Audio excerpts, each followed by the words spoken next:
మాట 17వ వచనం 115 వచనము, మృతులు మౌన స్థితిలోకి దిగిపోవారును యెహోవాను ఏం చేయరంట. అది ఎవరు స్తుతించరు? ఆయనను మృతులు ఆయన స్తుతించరు, మన్ను ఆయన స్తుతించదు, పాతాళం ఆయన స్తుతించదు. వారు మృతులైపోయారు కనుక, వారిలో జీవం లేదు కనుక, వారిలో ప్రాణం లేదు కనుక మృతులైన వారు మౌనంగా ఉంటారు. ఒకవేళ నువ్వు మందిరానికి వచ్చి కొన్ని మౌనంగా ఉన్నావంటే దాని అర్థం ఏంటి? మృతులు అయిపోతున్నావు. జాగ్రత్త. దేవుని బిడ్డలు మందిరానికి వచ్చి మౌనంగా ఉండకూడదు. మౌనంగా ఎవరుంటారట? మృతులు మౌన స్థితిలోనికి దిగిపోదురు కనుక వారు యెహోవాను ఏం చేయాలో తెలుసా? స్తుతింపరు. మరి ఎవరు ప్రభు స్తుతిస్తారు? సజీవులే కదా. ఆయన స్తుతించేది చప్పట్లు ప్రభు. హల్లెలూయా. ప్రతిరోజు ఉదయమనే నువ్వు మత్సంగా నుంచి లేచిన వెంటనే గత రాత్రంతా దేవుడు నన్ను కాచి కాపాడి ఈ నూతన తెలుగు నా జీవితంలో నాకు దేవుడిచ్చాడని చెప్పి వేకునే లేచి ఆయన ఇచ్చిన ఆరోగ్యం బట్టి, ఆయన ఇచ్చిన ఆయుష్ను బట్టి, ఆయన ఇచ్చిన బలమును బట్టి, ఆయన చేస్తున్న మేలు బట్టి, ఆయన చేస్తున్న ఉపకారములను బట్టి నిన్ను సజీవుడిగా సజీవురాలుగా ఆయన ఉంచాడు కనుక నీకంటే గొప్పవారి లోకం అనేక మంది ఉందా? నీకంటే ధనవంతులు అనేక మంది ఉన్నా, నీకంటే భోగభాగ్యములైన వారు ఈ లోకంలో అనేక మందికి ఉన్నా, వారెవరికి లేని గొప్ప కృప నిన్ను దేవుడు సజీవుడిగా ఉంచాడు కదా. ఆసుపత్రులు అనేక మంది అనేక రీతులుగా బ్రతుకుతా ఉన్నారు, అనేక రీతులుగా జీవిస్తున్నారు. కొంతమంది కాలగర్భంలో కలిసిపోతా ఉన్నారు. అయితే దేవుడు నిన్ను గాని నన్ను గాని అటు స్థితిలో ఉంచలేదు. ఈ ఉదయ కాలమున ఆయనలో ఆత్మతో సత్యముతో ఆయనలో ఆరాధన చేయడానికి ప్రభు కృప చూపించినందుకు సజీవుడిగా సజీవురాలుగా ఆయనలో ఆత్మతో సత్యముతో ఆయనను స్తుతించాలి. నేను సజీవుడిగా దేవుడు చేశాడుగా, సజీవుల లెక్కలో దేవుడు ఉంచాడుగా, బలమిచ్చి ఆరోగ్యం ఇచ్చి ఆయనని ఎంతగానో కృప చూపాడుగా. దాన్ని బట్టి నువ్వు ఆయన ఏం చేయాలో తెలుసా? You have to praise every day. నువ్వు ప్రతిరోజు నువ్వు ఆయన స్తుతించాలి. ఒకవేళ స్తుతించకపోతే నువ్వెవరు? మృతుడు. స్తుతించకపోతే ఎవరు మీరు? మరి మా మృతులుగా సజీవులుగా చెప్పాలి అందరూ. నేను సజీవులా మృతున్నా? మరి సజీవుడు అయితే నువ్వు ప్రతిరోజు నువ్వేం చేయాలో తెలుసా? అనుదినము ఆయనను స్తుతించాలి. హల్లెలూయా. అందుకే దావీదు అంటాడు, నిత్యము నీ కీర్తి నా నోట నుండును. అబ్బా, దావీదు అంటున్నాడు, నిత్యము నీ కీర్తి అయ్యా నా నోటలో ఉన్నది. నిత్యము నీ స్తుతి నా నోట ఉంది. నిత్యము స్తుతి నా పెదవుల మధ్య ఉంది. హల్లెలూయా. దేవుని బిడ్డలు నిత్యము అనుదినము ఆయన ఏం చేయగలగాలి అనగా మనము స్తుతించేవారిగా ఉండాలి, ఆయనను ఆరాధించేవారిగా ఉండగలగాలి. అంతే తప్ప అప్పుడప్పుడు నో, కలిసి వచ్చినప్పుడు కాదు. చాలా మంది అంటారు మేలు జరిగినప్పుడే స్తుతండి, అద్భుతాలు జరిగితేనే స్తుతండి, లేకపోతే దేవుడు ఉపకారం చేస్తేనే స్తుతండి, లేదా అడిగిందల్లా దేవుడు ఇస్తేనే స్తుతండి, లేదా దేవుడు కోరుకున్నదంతా దయచేస్తేనే స్తుతి. నో. యోబు అంటాడు, యెహోవా ఇచ్చిన యెహోవా తీసుకున్న కనుక ఆయన నామమునకు స్తుతి కలుగును గాక. హల్లెలూయా. ఏదో జరిగితే కాదు స్తుతి, ఏదో జరిగితే కాదు, నువ్వు ఊహించలేదో దేవుడు ఇస్తే కాదు స్తుతి, నువ్వు అడగకుండానే దేవుడు సమస్తం సమకూరిస్తే కాదు స్తుతి, లేదా నువ్వు అడిగిందల్లా దేవుడు అనుగ్రహిస్తే స్తుతి కాదు. పరిస్థితులు ఎలాగున్నా, ప్రభావాలు ఎలాగున్నా, ఇచ్చినా ఇవ్వకపోయినా యోబు వలె ఆయన నామములకే స్తుతి కలగాలి. హల్లెలూయా. అందుచేత దేవుని బిడ్డలు అనుదినము మనం ఏం చేసేవారిగా ఉండాలో తెలుసా? స్తుతి చెల్లించేవారిగా ఉండగలగాలి. అనుదినము ఆయన నామాన్ని గణపరిచేవారిగా ఉండాలి. అనుదినము నువ్వు ఆయన నామాన్ని పొగిడే వ్యక్తిగా ఉండగలగాలి. అనుదినము నీవు ఆయన నామాన్ని కొనియాడే వ్యక్తిగా ఉండాలి. అనుదినము ఆయన నామాన్ని మహిమపరిచే దానిగా నీవు ఉండగలగాలి. అనుదినము మనలో ఏముండాలో తెలుసా? స్తుతి స్తుతి స్తుతి ఉండాలి. హల్లెలూయా. అందుకే సొలొమోను గొప్ప దేవాలయం కట్టాడు. ప్రజలందరూ మాట్లాడే మాట, సొలొమోను కట్టిన దేవాలయం ఎంత గొప్పది అని అంటే, అందుకు సొలొమోను ఏం చెప్తాడో తెలుసా? ఆకాశుని సింహాసనం, భూమిని పాదపీఠము, నేను కట్టిన ఈ దేవాలయం నీ దృష్టికి ఏపాటిది ప్రభువా అన్నట్టు ఆ మందిరంలో ఏముండాలని సొలొమోను కోరుకున్నాడు. చదవండి దినవృత్తాంతాల మొదటి గ్రంథం, దినవృత్తాంతాల మొదటి గ్రంథం 23వ అధ్యాయం. దినవృత్తాంతాల మొదటి గ్రంథం 23వ అధ్యాయంలో రాసిన సొలొమోను ఆ మందిరంలో ఏముండాలయ్యా, ఆ మందిరంలో ఈ పరిస్థితులు ఎలా ఉండాలి చదువుకుందాము. 30వ వచనం చదవండి. అనుదినము ఉదయ సాయంకాలమందు యెహోవాను గూర్చిన స్తుతి పాటలు పాడుటకు వారు నియమింపబడ్డారట. చాలు, జాతీయ వాక్యం వినగలిగారు. సొలొమోను కట్టిన దేవాలయంలో ఏముండాలనుకున్నాడు? ప్రతి ఉదయమున ప్రతి సాయంకాలమున స్తుతి గీతాలు వినబడాలంట. ఎక్కడ? దేవుని యొక్క మందిరంలో. ఆమేన్, హల్లెలూయా. వారానికి ఒకసారి కాదు, వారానికి అప్పుడప్పుడు కాదు. సొలొమోను అంటున్నాడు, అనుదినము దేవుని మందిరములో స్తుతి పాడుటకు అక్కడ కొంతమందిని వారి వంతు చెప్పున నియమించాడు. ఆమేన్, హల్లెలూయా. అమ్మా, చాలా శ్రద్ధగా వాక్యం వినగలగాలి. నీ ఇంటిలో ప్రతిరోజు స్తుతి వినబడుతుందా? నీ ఇంటిలో ప్రతిరోజు స్తుతి వినబడుతా ఉందా? ఈ ప్రశ్న వేసుకోగలగాలి. స్తుతి గీతాలు వినబడుతున్నాయా నీ ఇంటిలో అనుదినము? ఒకసారి నువ్వు ఆలోచన చేసుకో. ఇంటిలో ప్రతిరోజు కేక వినబడుతున్నాయి తప్ప, గొడవ వినబడుతున్నాయి తప్ప, తిట్టుకోవడం సరిపోతుంది తప్ప, విమర్శించుకోవడం సరిపోతుంది తప్ప, ఆ ఇంటిలో స్తుతి వినబడడం లేదు. కానీ సొలొమోను అంటున్నాడు, యెహోవా మందిరంలో ప్రతిరోజు ఆయన మందిరంలో బాబు బాబు వెళ్ళిపోతున్న మొహం కిందకి మరి అలాగే గ్యాస్ మీదకి వెళ్ళిపోయిందంటే కొంచెం చూస్తే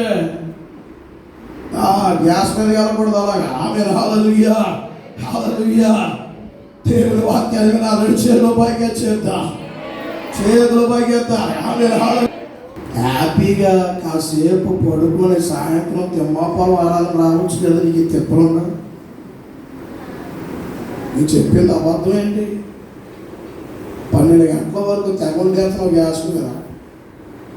పడుకో, హ్యాపీగా పడుకొని సాయంత్రం లేచి కరెక్ట్గా 3:30 కల్లా బండి స్టార్ట్ చేయి. అక్కడ ఉంటాడు. అవునా? తిప్పలు పడకూడదు. అదే కాదండి. మీరు కూడా అటువంటి తిప్పలు పెడితే మీకు కూడా అదే సలహా. ఆమేన్, హల్లెలూయా. చెప్పాలి. ఉన్నాడా? చెప్పండి. కిందగా వచ్చి స్తుతి చెల్లించా. ఆమేన్, హల్లెలూయా. మన ఇంటిలో ప్రతిరోజు అనుదినము స్తుతి ఉండాలండి. అనుదినము స్తుతి మన ఇంటి నుంచి ప్రకటించబడుతూ ఉండగలగాలి. ఉదయం కాలమున సాయంకాలమున నీ ఇంటిలో ఏ వినపడదో తెలుసా? స్తుతి వినపడదు తప్ప పనికి మాట వినపడకూడదు. ఒక మాట చెప్తాం, తలపైకి జాగ్రత్తగా వినండి. ప్రతి ఉదయమున ప్రతి సాయంకాలమున నీ నోటితో నువ్వు స్తుతి చెల్లిస్తే బూతులు రావు. ప్రతి ఉదయమున ప్రతి సాయంకాలమున నీ నోటితో స్తుతి చెల్లిస్తే నువ్వు ఎవరి మీదకి గొడవకి వెళ్ళవు. ప్రతి ఉదయమున ప్రతి సాయంకాలమున నువ్వు నోటితో స్తుతిస్తే అబద్ధాలు నువ్వు మాట్లాడలేవు. కాదనేటో తెలుసా? నీ నోట్లో ఏముందో తెలుసా? స్తుతి. అందుకే దేవుని బిడ్డలు ప్రతిరోజు నీవు స్తుతి చెల్లించగలగాలి. సొలొమోను అంటున్నాడు, యాజకులారా మీ వంతు చెప్పున, గాయకులారా మీ వంతు చెప్పున మీరేం చేయాలో తెలుసా? అనుదినము దేవుని మందిరములో ప్రతి ఉదయమున ప్రతి సాయంకాలమున స్తుతులే పాటలు వినబడాలి. ఈనాడు ఆ రీతిగా మన కుటుంబాలు ఉన్నాయా? ఆ రీతిగా మన సంఘం ఉండగలుగుతుందని అంటున్నాను. నీ ఇంటిలో పాటలు పాడే గాయకులు నువ్వే కావాలి. ఆమేన్, హల్లెలూయా. అమ్మా, నీ ఇంటిలో పాటలు పాడే గాయకులు నువ్వే మారిపోవాలి. ఏమంటే ఇన్ని సంవత్సరాల నుంచి భద్రానికి వస్తున్నా నాకు పాట రాదండి, నాకు సిగ్గండి, నేను పాడలేనండి అన్నట్టు ఉండకూడదు. నీ ఇంటిలో నీవే ఒక గాయకురాలుగా మారిపోగలగాలి. నీ ఇంటిలో నీవే స్తుతి చెల్లించే వ్యక్తిగా నీవు మారాలి. ఎప్పుడు మారుతావు బిడ్డ? ఎప్పుడు మారుతావు అంటున్నాను? ఎప్పుడు అనుభవంలో నీవు వస్తావు? ఇంకా సిగ్గేరా? ఇంకా ఒక పాట రాదా? కొంతమంది యవనస్తులు ఎప్పుడు చూసినా పుస్తకాలు తెరిచేనా పాడతావు. ఏ పుస్తకం నువ్వు పాట రాదా అంటున్నాడు. పుస్తకం లేకపోతే నోరు పెట్టి స్తుతి రాదా? అయ్యో, పుస్తకం లేకుండా కూడా పాడగలుగుతున్నావా? స్తుతించగలుగుతున్నావా? ఆరాధించగలుగుతున్నావా? నీ నోరు స్తుతించే నాలుకగా, నీ పెదవులు స్తుతించే పెదవులుగా అవి మారాలి కదా. దినము దేవుని బిడ్డలు స్తుతించే వారిగా ఉండగలగాలి. హల్లెలూయా, హల్లెలూయా. 2వ దినవృత్తాంతాల గ్రంథానికి వెళ్దాం. యెహోషువ పాటలు రాసి మనకు కనబడుతూ ఉన్నాడు. అయ్యా, స్తుతి చెల్లిస్తే ఏంటండి లాభం? స్తుతి చెల్లిస్తే ఏంటంటే ఉపయోగం? పాస్టర్ గారు మీరు చెప్పినట్లుగా మేము స్తుతులు చెల్లిస్తే, మేము ప్రభువును కనపరిస్తే, మా నోటిలో స్తుతులు ఉంటే ఏంటయ్యా మాకు లాభం? చదువుకుందాం. 20వ అధ్యాయం 1వ వచనం చదవండి. మోయాబీలను, అమ్మోనీయులను, మోయాబీయులు కొందరు దండెత్తుకొని యెహోషువ పాటి మీదకి వచ్చి 20వ అధ్యాయం 1వ వచనం. సులభంగా ఈ జాగ్రత్త వాక్యం వినగలగాలి. రాజైన యెహోషువ పాతి మీదకి కొంతమంది దండెత్తుకుని వచ్చారంట. ఒకరు కాదు, ఇద్దరు కాదు, ముగ్గురు ఏకమై వచ్చారు. ఒక ప్రక్క అమ్మోనీయులు, ఒక ప్రక్క మోయాబీయులు, మరొక ప్రక్క మోయానీయులు, ముగ్గురు ఏకమై వచ్చారు.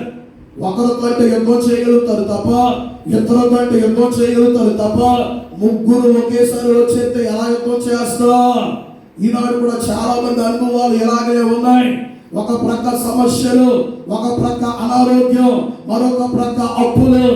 ఏం చేయాలో దిక్కు తోచని పరిస్థితులను నలిగిపోవడం లేదా? అయ్యా, ఒక్క దానితో అయితే పోరాటం చేస్తాను, ఒక్క దానితో అయితే యుద్ధం చేయగలుగుతాను, ఒక్క సమస్య అయితే పరిష్కరించుకోగలుగుతాను. అయ్యా, ముగ్గురు ఒకేసారి నేను నా మీదకి వస్తే నేను ఏం చేయాలి? ఇవే కదా అనుభవాలు. ఈనాడు చాలా మంది ఈనాడు నలిగిపోతున్నారు. శాంతి లేక, సమాధానం లేక, నెమ్మది లేక, ఆరోగ్యం లేక ఈనాడు నలిగిపోవడం లేదా? ఎటు చూచినా సమస్యలే కనబడుతున్నాయి, ఎటు చూచినా బాధలే కనబడుతున్నాయి, ఎటు చూచినా నిందలే కనబడుతున్నాయి, ఎటు చూచినా అవమానాలే కనబడుతున్నాయి. చివరికి ఎటు చూచినా అప్పులే కనబడతా ఉన్న. చుట్టూ అప్పులైపోయా. ఈ రోజు లేదు, ఆ రోజు లేదు. పూర్వం ఎక్కడో వారానికి శనివారం, ఆదివారం చీటి కట్టేవారు పూర్వం. ఇప్పుడు అలా లేదు. ప్రతిరోజు అప్పు తీర్చుకోవడమే. ఎటు చూచినా నీ జీవితంలో అప్పులతో నలిగిపోవడం లేదా? నీ జీవితం అంతా కూడా సమాధానం లేని జీవితం అయిపోయింది కదా, నెమ్మది లేని జీవితం అయిపోయింది కదా. కుమారులు మాట్లాడినట్లుగా రాత్రి జామున మెలకువగా ఉండు, ఇంటి మీద ఒంటరి పక్షి వలే మెలకువతో ఏమి చేయాలో తెలియక బ్రతకడం లేదా? ఒంటరి బ్రతుకు అయిపోలేదా? ఒంటరి జీవితం అయిపోలేదా? నాన్న వాళ్ళందరూ దూరం అయిపోలేదా? ఆదరించేవారు లేక, బలపరిచేవారు లేక, ప్రోత్సాహపరిచేవారు లేక, అర్థం చేసుకునేవారు లేక ఒంటరిగా అనాదిగా మిగిలిపోతున్నావు కదా. రాత్రి నిద్రపోతున్నావు కదా, నిద్ర పట్టట్లేదు కదా. కడుపు నిండా తింటున్నా, ఉపయోగం ఏమీ లేదు. ఒక్క మెతుకు కొట్టి ఒంటికి పట్టడం లేదు. అందరిని నట్టలేదా? అలాగైపోయావేటమ్మా బాబు, అలాగైపోయావేటయ్యా. అందరిని అంటారున్నారు. కాదబెట్టో తెలుస్తా, ఒక దానితో ఇద్దరు పోరాటం చేయగలుగుతావు. ఒకేసారి ముగ్గురు నీ మీద దండెత్తుకొస్తే నువ్వు ఎలా పోరాటం చేయగలుగుతావు? ఇదే అనుభవాలు నీ జీవితంలో ఉన్నాయి కదా. ఇదే అనుభవాలతో నీ జీవితంలో ముందుకు కొనసాగిపోతున్నావు కదా. అందుకే నా దేవుడు నీతో ఒక సూటిగా మాట్లాడుతూ ఉన్నాడు. చివరకు ఈ ముగ్గురితో యుద్ధం చేయలేక యెహోషాపాతు ఏమంటాడో తెలుసా? చదవండి ఆ మాట. యెహోషాపాతు అంటున్న మాట 12వ వచనం. మా మీదకి వచ్చు ఈ గొప్ప సైన్యముతో యుద్ధం చేయటకు మాకు శక్తి చాలదు. అబ్బా, యెహోషాపాతు అంటున్నాడు, అయ్యా, ఒక ప్రక్క మోయాబీయులతో యుద్ధం చేయలేం, మరొక ప్రక్క అమ్మోనీయులతో యుద్ధం చేయలేం, మరొక ప్రక్క మోయా నివాసులతో యుద్ధం చేయలేం. ఈ గొప్ప సైన్యులతో యుద్ధం చేయడానికి మా దగ్గర ఏమి లేదో తెలుసా? శక్తి లేదయ్యా, శక్తి చాలదు. ఎన్నోసార్లు నీ జీవితంలో కూడా అంతే కదా. ఒక దానితో అయితే పోరాటం చేయగలుగుతారు తప్ప, పోరాటం చేసి విసిగిపోయారయ్యా. పోరాటం చేసి నలిగిపోయారయ్యా. నాకు మునుపటి బలం లేదు, మునుపటి శక్తి లేదు, మునుపటి ఆరోగ్యం లేదు. ఇక నా వల్ల కాదు.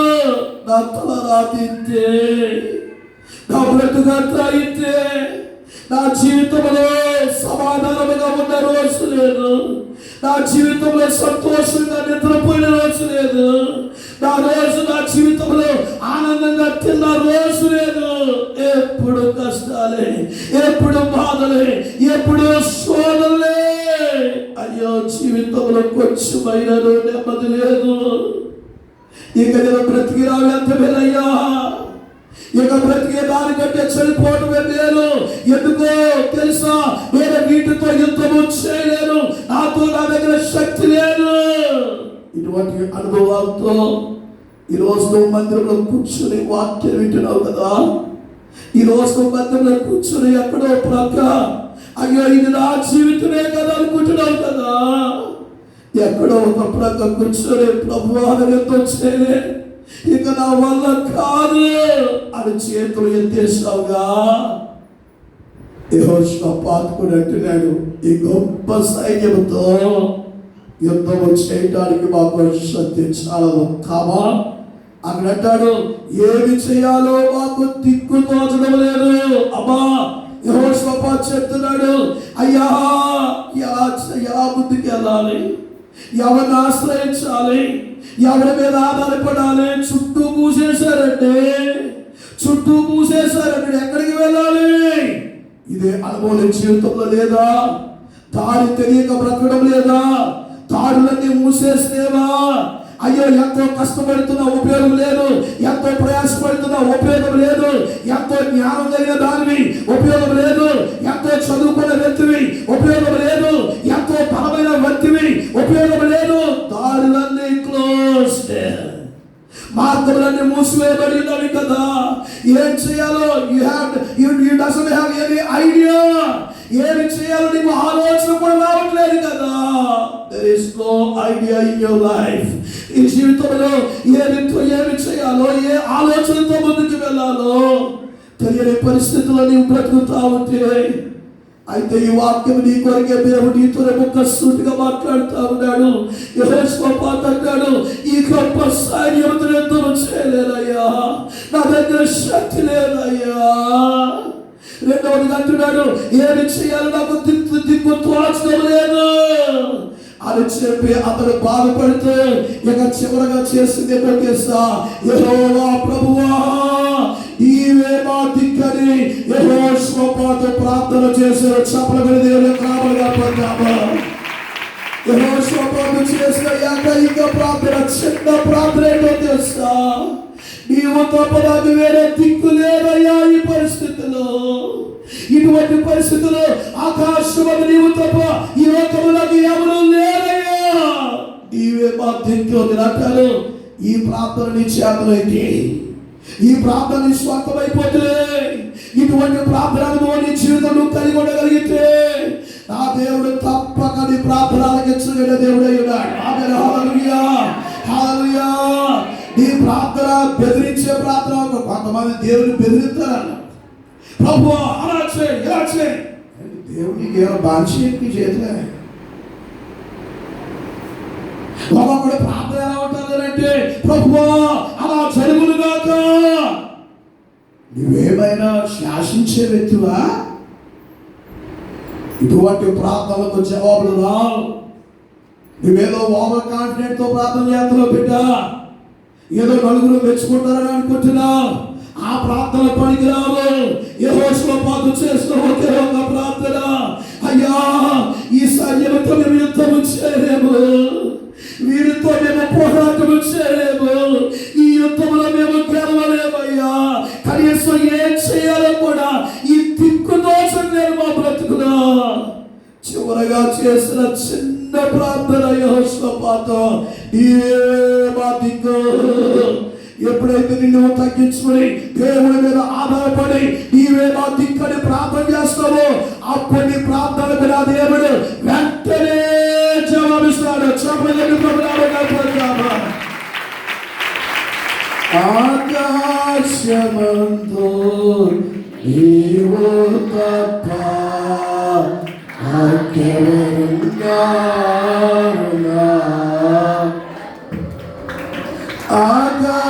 ఆకాశమంతో నీవు తప్ప నాకెవరున్నారు? స్తుతిపాత్రుడా అందరూ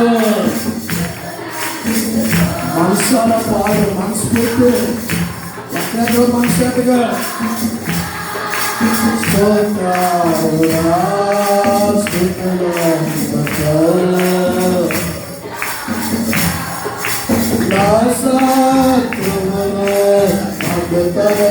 చిన్నగా పదాలు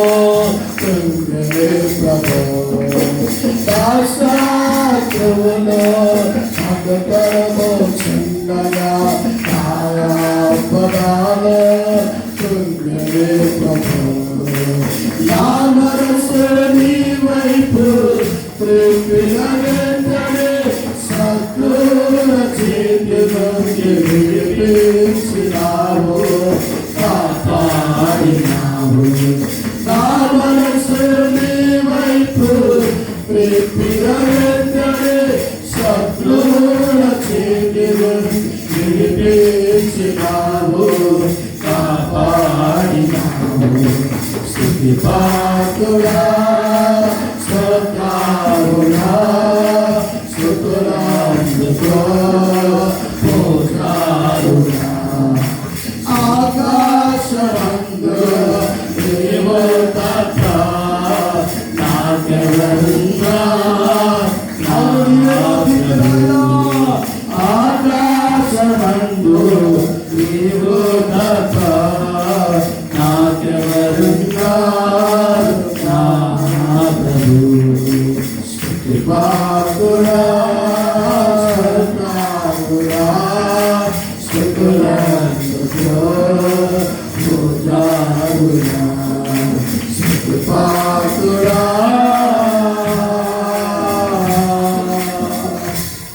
ఈ ప్రార్థన చేయడం నేర్చుకో. అయ్యా నీవే మా దిక్కని ప్రార్థన చేయడం నేర్చుకో.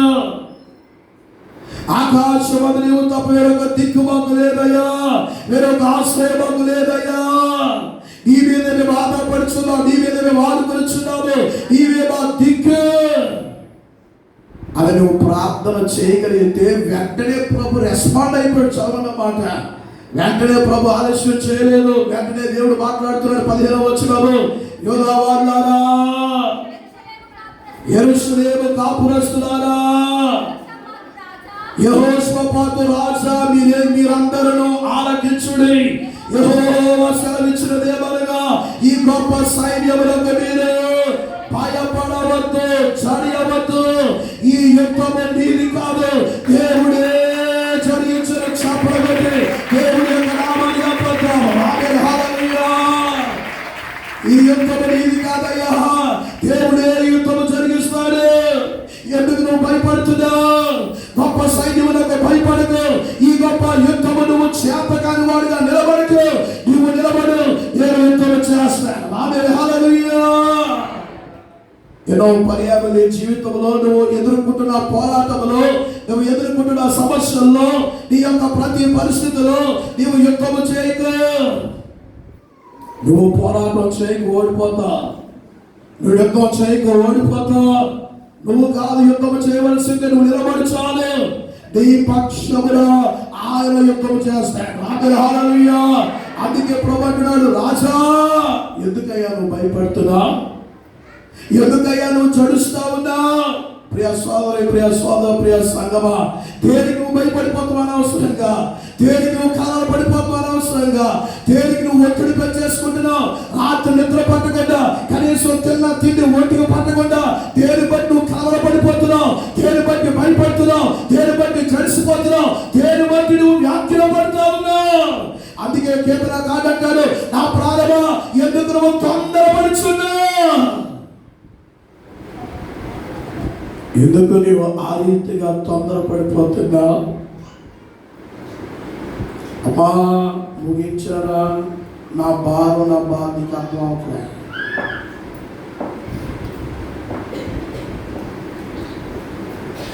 చూసుకో.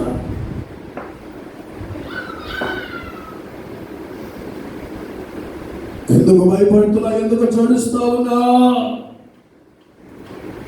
ఈ యుద్ధం నేను చేస్తాను. అయితే రాజా నువ్వేం చేయాలో తెలుసా? ఒక్క పని చేయి. యుద్ధం నేను చేస్తాను, నువ్వు ఒక్క పని చేయి. ఏం చేయాలి? చదవనమాట.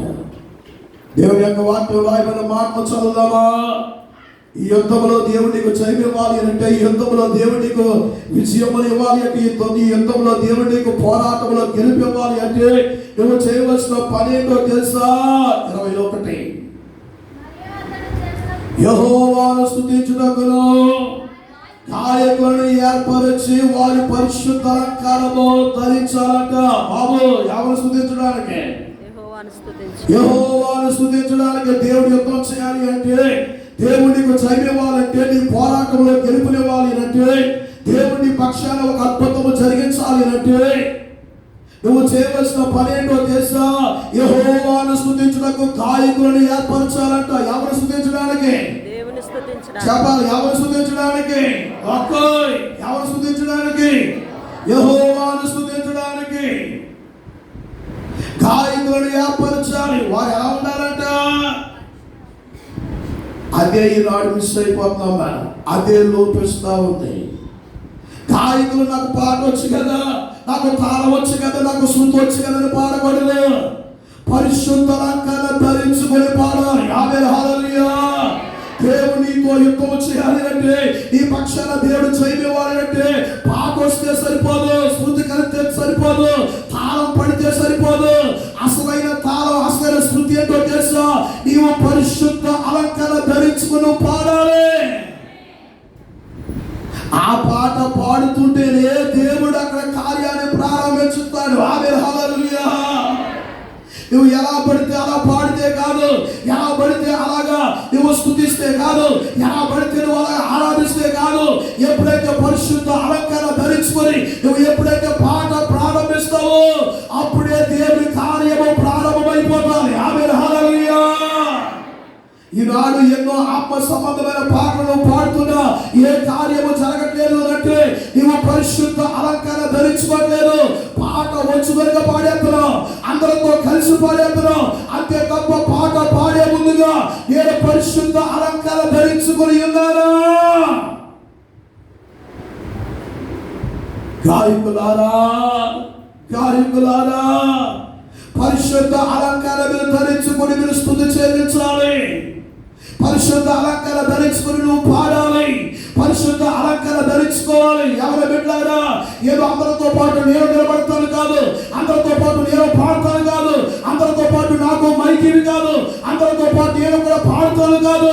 అందరితో పాటు నీవు కూడా పరిశుద్ధ అలంకారం ధరించుకొని అప్పుడు నువ్వు పాడాలి.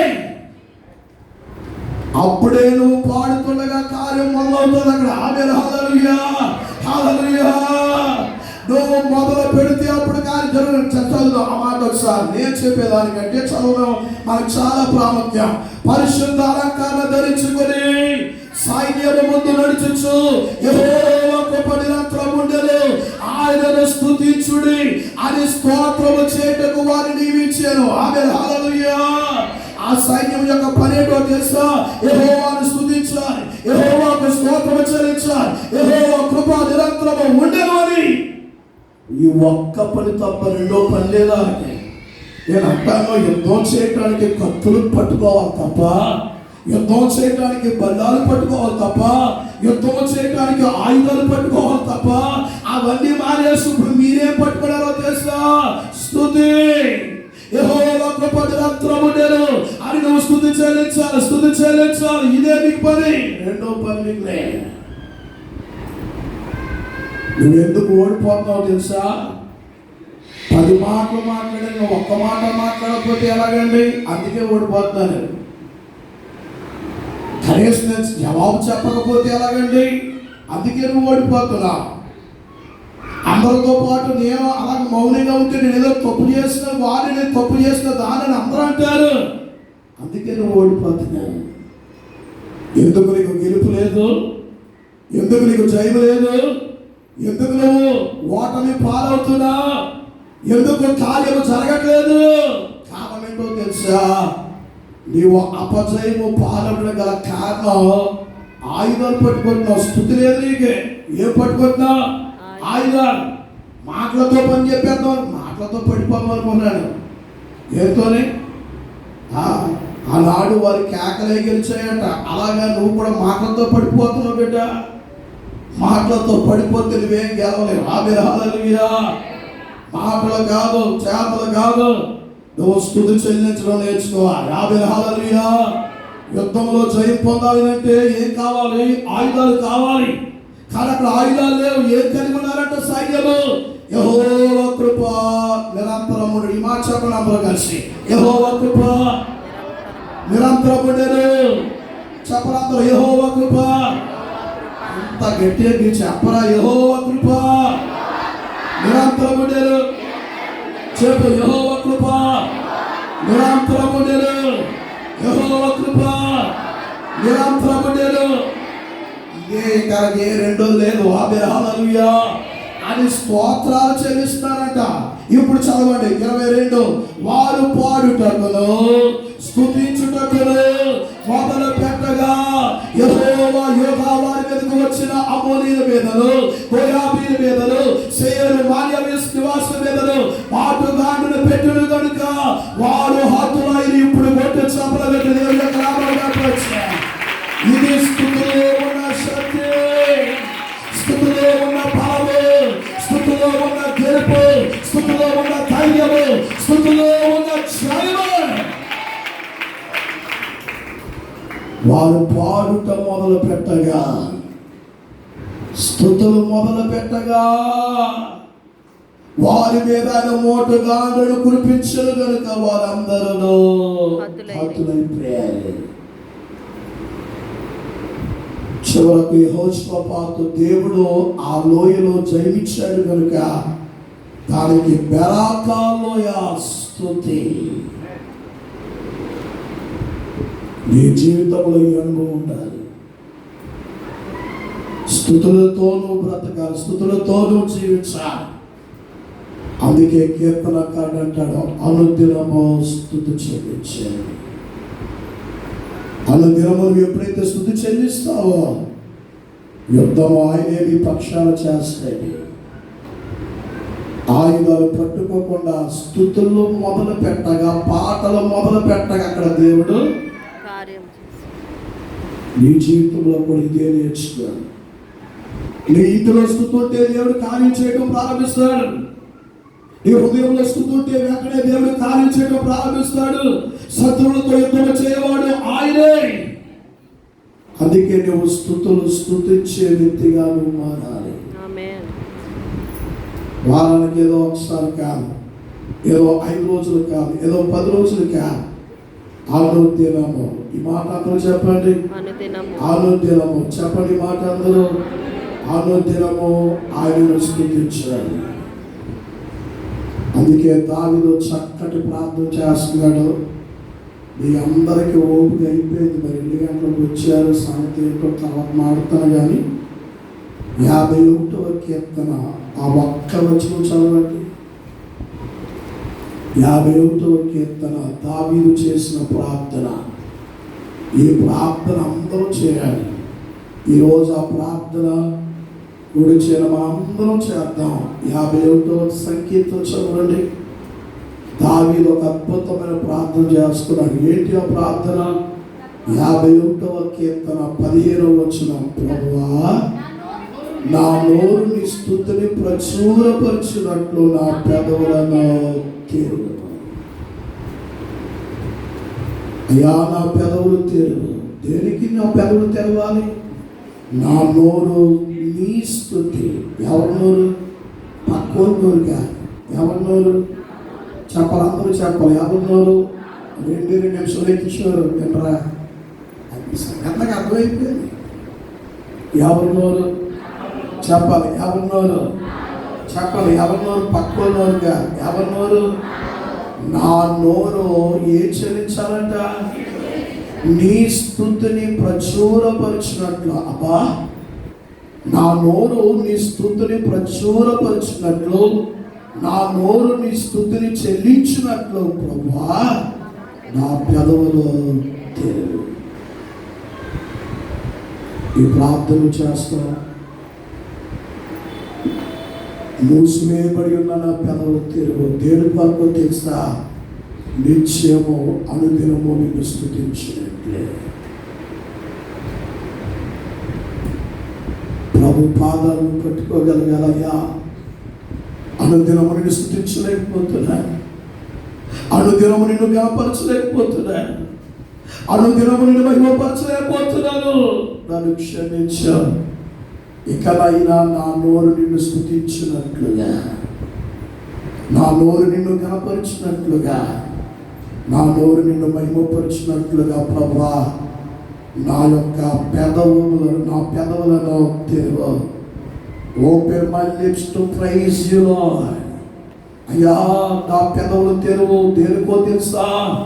నేను స్తుతించినట్లుగా. ముఖాలు మీద నిలబడి 2 చేతులు పైకెత్తి ప్రభు పాదాలు పట్టుకుంటూ ప్రార్థన చేద్దాం. నిత్యము నిన్ను స్తుతించినట్లుగా, నిత్యము నిన్ను గణపరిచినట్లుగా, అనుదినము స్తుతులతో ఇశ్రాయేలు చేయు స్తోత్రములపై ఆశీనుడైన దేవా, పిల్లవారా 2 చేతులు పైకెత్తండి. వాళ్ళు యొక్క స్తుతుల మూలముగా ఒక దుర్గమును స్థాపించిన ఆ గొప్ప దేవునికి ఒక్కసారి నిలబడి ఉన్నాడా? 2 చేతులు పైకెత్తి బాబు, 2 చేతులు పైకెత్తి 1 నిమిషం ప్రార్థన చేశారు. దావీదు వలె ప్రభువా నా పెదవులు తెరువయ్యా, నిత్యము నిన్ను స్తుతించినట్లుగా నా పెదవులు తెరువు. Open my lips that I may praise you, Lord. I may worship you, I may honor thy name, O Lord. Open my lips, Lord. Open my heart, Lord. Open my eyes. ప్రభువా నా పెదవులు